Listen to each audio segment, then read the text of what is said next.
Davidson Isibo Ahimian, and I'm the presidential candidate of Grassroots Development Party of Nigeria.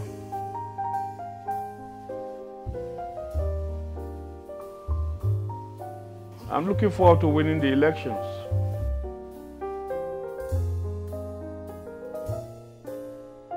We are going to tackle security from two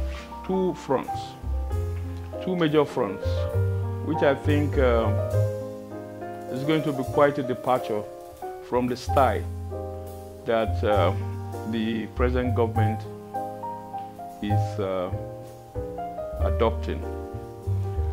Like I've always said, we're going to tackle insecurity, especially with terrorism in the Northeast. We're going to be looking at a two-pronged approach. Domestic political economy and international political economy approach. And then we're going to be looking at the military approach. We're going to be looking at strengthening our armed forces. We're going to be looking at rekitting, retooling, re-equipping our armed forces, changing our inventory to a modern inventory that is, required for 21st century asymmetric warfare kind of fights. Because as it is today, most of the insurgents are, trained in modern, fighting techniques, and they use very modern armaments. And so, never in our history should terrorists, be better armed, better equipped than our armed forces. Ours is a regular armed forces, and theirs is a ragtag army. We cannot allow a situation where they will be better equipped. So when I become president, I'll be looking at retooling, rekitting, and rearming our armed forces in tandem with 21st century requirements. If you look at the world today, the balance of power situation in international politics, you will find that Nigeria happens to be disadvantaged. Recall when President Obama was in power and the American government, the Nigerian government under the leadership of Goodluck Ebele Jonathan, Dr. Goodluck Ebele Jonathan, asked for arms to be purchased from the United States. We were denied. We asked for arms to be purchased from the United Kingdom. The United States prevailed on the United Kingdom to deny us arms purchase. We went to South Africa. We went to Israel. They further denied us. And then we went to South Africa. They denied us as a result of, the pressure mounted by the United States against our arms purchase. And so Nigeria went to the black market. You know how the whole thing burst.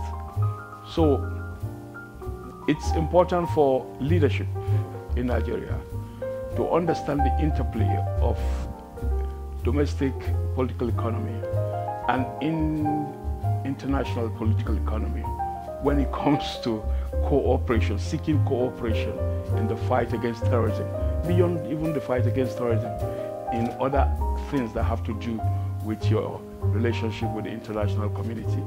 Your foreign policy has to be astute. Your diplomacy, the degree of your diplomacy, the level of your diplomacy has to be played to the hilt in a manner that will attract nations to your nation, in a manner that you have what you call the cooperation of not only international members of the international community, but even international organizations. They go a long way, international non-governmental organizations. They go a long way in ensuring that you have what you call a hitch-free relationship with other countries in the international arena. So all of these are within the ambit of the international political economy. It's a broad spectrum of things.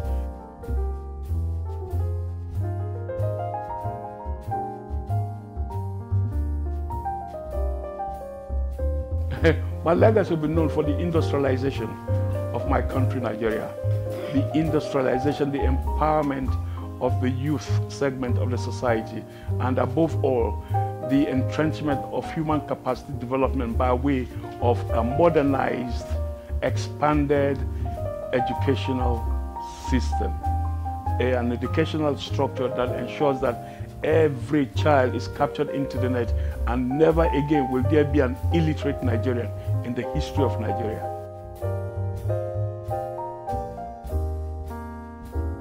I must tell you the fact. Truth be told, there is a determination on the part of the President, Commander-in-Chief, to fight corruption in every sphere of national life. And that has been pursued. It's one of the good things I see in Mr. President. I think it is important that Nigerians know that the phenomenon of vote buying is actually an insult to their humanity. It's a denigration of their personalities, their individuality, a complete abuse of their humanity. Why should a man buy your vote when he needs to earn your vote? When he needs to earn your vote. And I must say that the political class is also culpable in this vote buying and vote selling thing. Why must a man buy your vote when he needs to earn your vote? He only needs to earn your vote. A man that comes to you to buy your vote is not interested in your welfare. A man that comes to you to buy your vote, Nigerians should know that that kind of man has made democracy and governance transactional with regards to money, buying and selling, just as you buy tomato in the market. And that means you have been reduced to a commodity, tomato. Nigerians should know that they have more value, they have more worth than that. Nigerians should say no to vote buying. And anybody that buys their vote or tries to buy their vote immediately should have what you call a zero scorecard in their estimation.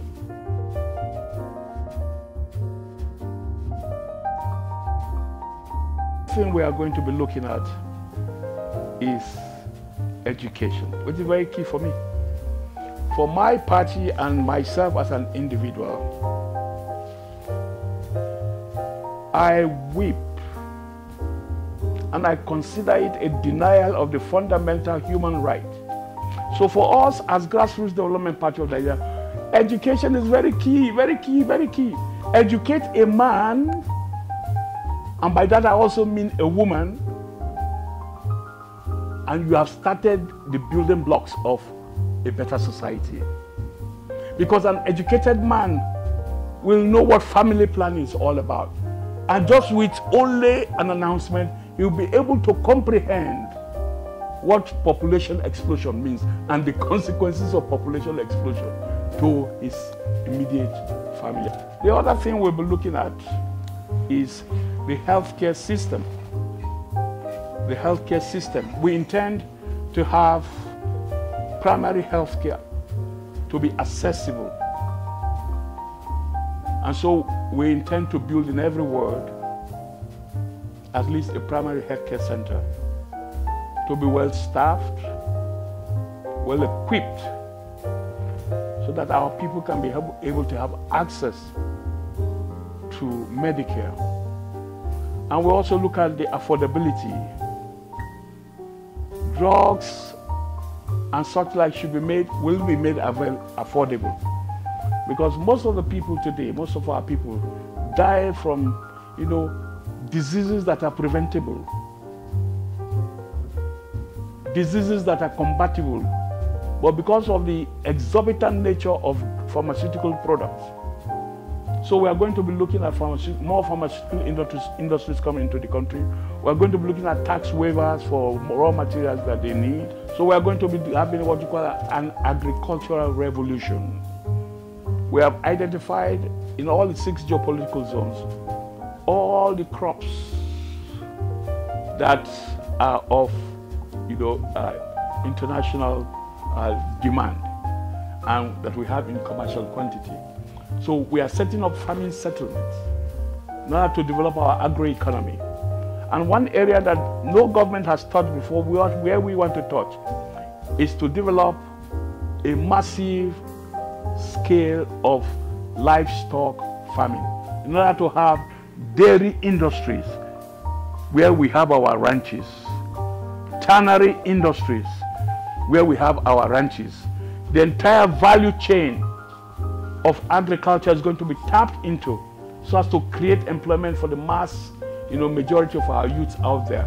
And then we begin to drive a path away from, an oil economy.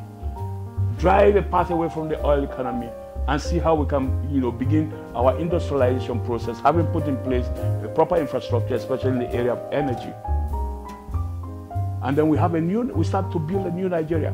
A new Nigeria where Nigerians, even the average Nigerian, will have what you call disposable income in their pocket. He'll be able to raise his head above the water. He'll be able to send his children to school and they will have quality education.